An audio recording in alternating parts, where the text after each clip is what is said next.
कि कोई ऐसा ब्रह्मास्त्र बताइए जिससे कि एक ही झटके में सारे दुख शमन हो जाए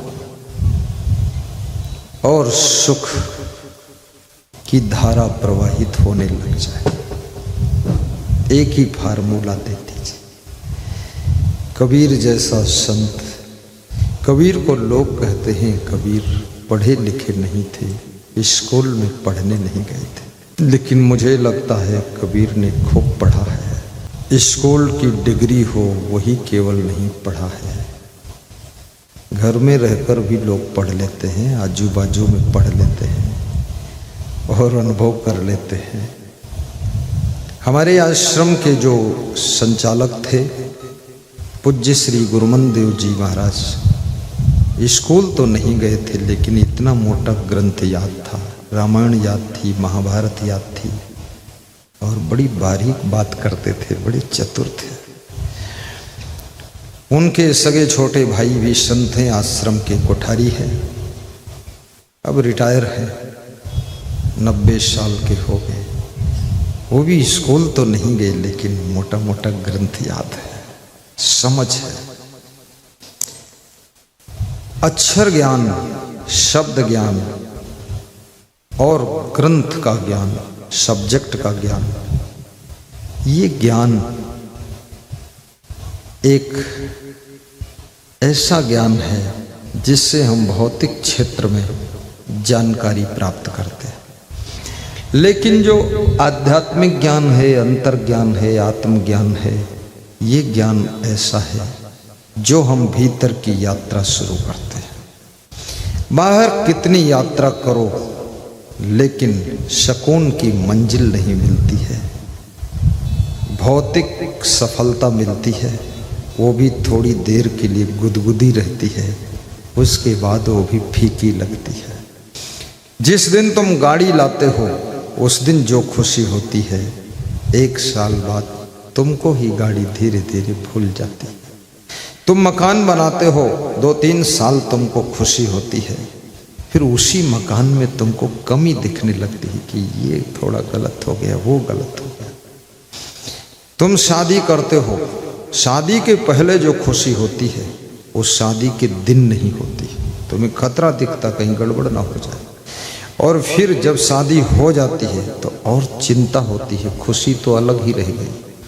और बच्चे हो गए तो मैनेजमेंट में माइंड बिजी हो जाता है कि बच्चे हैं, अभी कच्चे हैं, पत्नी है, इसको भी संभालने के लिए ड्यूटी देना पड़ेगा, क्योंकि स्त्री एक दौलत कही गई, उसको यदि आपने ठीक से नहीं संभाला, एक लक्ष्मी वो है धन का रूप है, दूसरी लक्ष्मी वो जो स्त्री का रूप है, ये दोनों लक्ष्मी को जो संभालना जानता है वही जीवन में लक्ष्य को आसानी से प्राप्त करता है।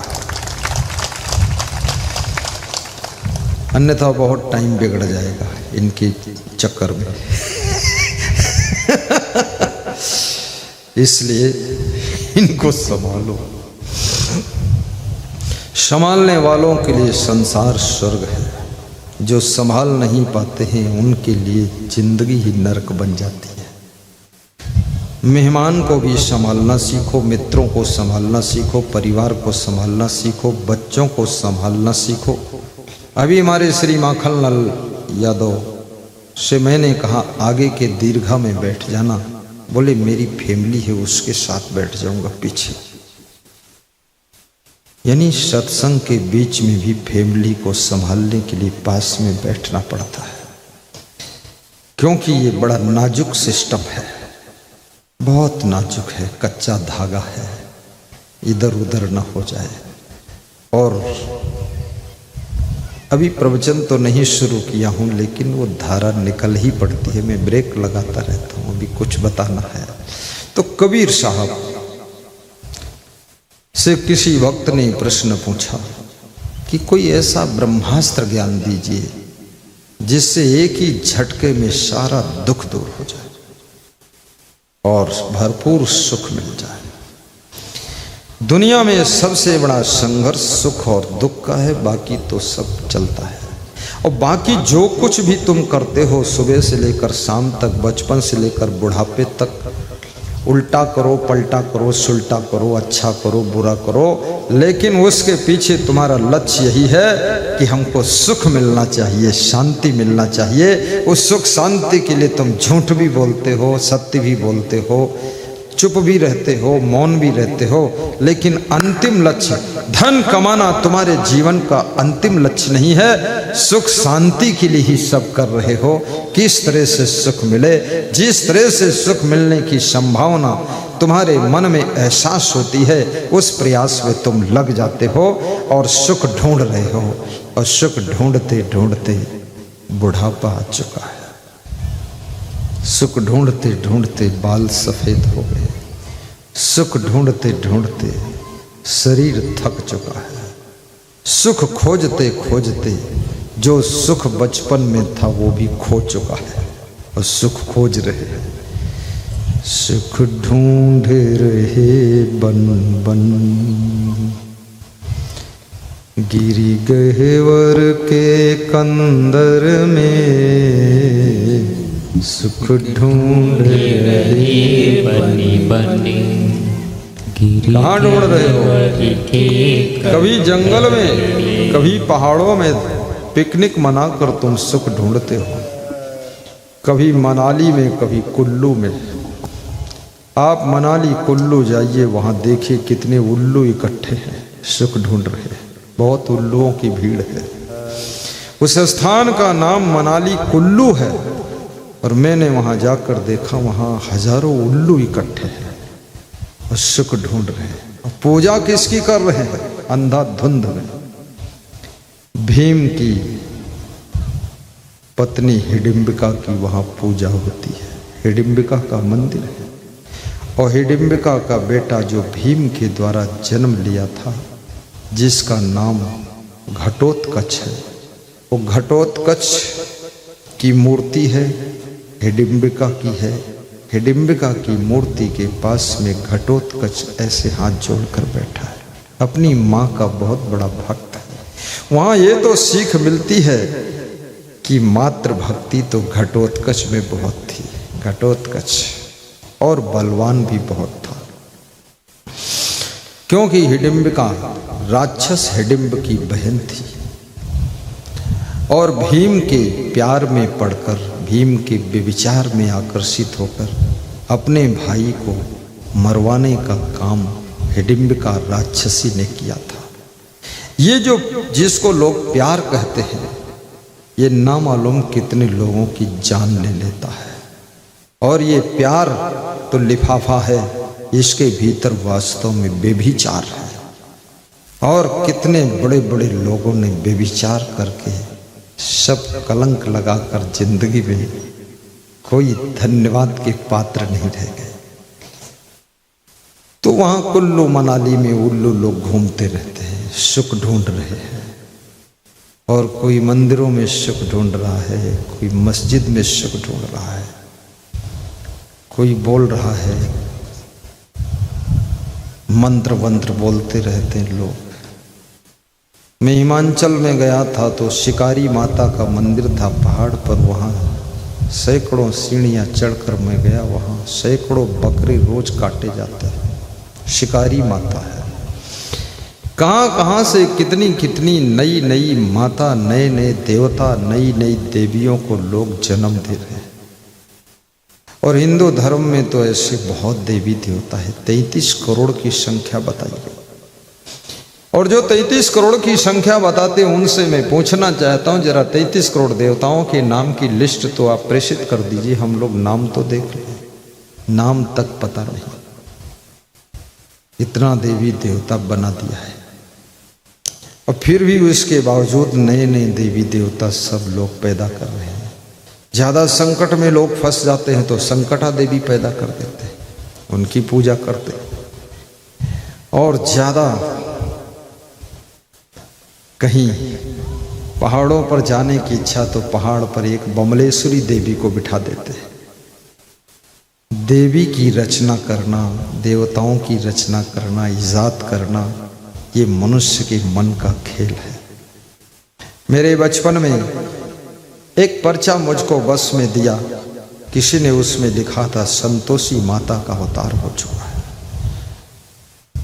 और इस पर्चे को जो पढ़ेगा उसको फल मिलेगा, और जो फेंक देगा उसका 24 घंटे में कुछ नुकसान हो जाएगा, और इसको जो छाप करके बांटेगा उसकी मनोकामना पूर्ण होगी। वो पर्चा इतना बटा पूरे उत्तर प्रदेश में लोग पागल हो गए, और एक काल्पनिक संतोषी माता का फोटो बनाकर उसकी पूजा शुरू हो गई। अब पुरानी जो माता थी वो तो बेचारी पिछड़ गई, अभी बीच में नई माता घुसड़ गई, अब इनकी पूजा शुरू हो गई। अब धीरे धीरे 40 साल में संतोषी माता भी सिलेंडर हो गई, अब कोई नई माता उसमें और उपज जाएंगी। दुनिया भर का झंझट लोग बनाते रहते हैं। वास्तव में चरित्र की पूजा कीजिए, गुणों की पूजा कीजिए, और जीवन में पूजा स्थानम न च वयम न च लिंगम, उम्र और जाति की पूजा नहीं होती। एक केवल भगवान को मान लीजिए, तमाम भगवान भी लोगों ने पैदा कर दिया, जिसको देखो उसको भगवान। अब इतने भगवान को संभालेगा कौन? कितने भगवान तो रद्दी में पड़े, इंतजार करते हैं कोई हम पर फूल कब चढ़ाएगा। मैं एक मंदिर में गया कहीं, तो वहाँ जो बड़ा मंदिर था उसमें दर्शन किया, फिर वहाँ का पुजारी मुझे 20 मंदिर में और ले गया, पूरा चारों तरफ चक्कर कटवाया, मेरे को टाइम नहीं था। अरे मैंने कहा ये और देवताओं का तुम कर लेना, हमको छुट्टी दो। बोले छुट्टी दूंगा नहीं, क्योंकि ये सब देवता इसी मंदिर के प्रांगण में है, सबके यहाँ चलो आप। ज्यादा देवी देवता तैयार करने से देवी देवताओं का आदर नहीं हो पाता है, और उसमें आदमी बट जाता है। कोई हनुमान को मानता है, कोई कृष्ण को मानता है, कोई राम को मानता है, कोई दुर्गा देवी, कोई काली देवी, कोई लाली देवी, कोई उजली देवी। बड़ा झंझट बना रखा लोगों ने। और घर में जो रहती है माँ देवी, उसको पानी नहीं देते, और जो श्रीमती देवी है वो तो पूरा सिर्री ही है, पागल। और जो श्रीमान है तो उनको तो संभालना मुश्किल है। अब इतने देवी देवता। मुसलमानों में एक अच्छी बात है कि वो केवल एक अल्लाह को मानते हैं, अल्लाह। और हिंदुओं में केवल एक भगवान, एक ईश्वर बस। और निराकार ईश्वर को मानो तो बहुत अच्छा है, क्योंकि आकार बना दोगे किसी को पसंद आ रहा कि नहीं आ रहा है। और उन्होंने तो, मुसलमानों ने कोई मूर्ति भी नहीं रखा, ना फोटो रखा, झंझट खत्म। एक सीधी दीवार खींच दिया, उस पर थोड़ी बुर्ज बना दिया, और दीवार के सामने खाली जगह है, आइए और नमाज कीजिए। पर कबीर साहब बड़े मज़ेदार संत, वे कहते हैं झूठा रोजा, झूठी ईद, और झूठा अल्लाह, और झूठी मस्जिद। कबीर साहब बहुत मज़ेदार आदमी है। वो कहते हैं अल्लाह है कहाँ, भगवान है कहाँ, तुम्हारे भीतर है कि बाहर है कण कण। आज मेरे पास में एक प्रश्न पूछा व्यक्ति ने, कनाडा से फोन आया था कल शाम को, पुरुषोत्तम भाई पटेल।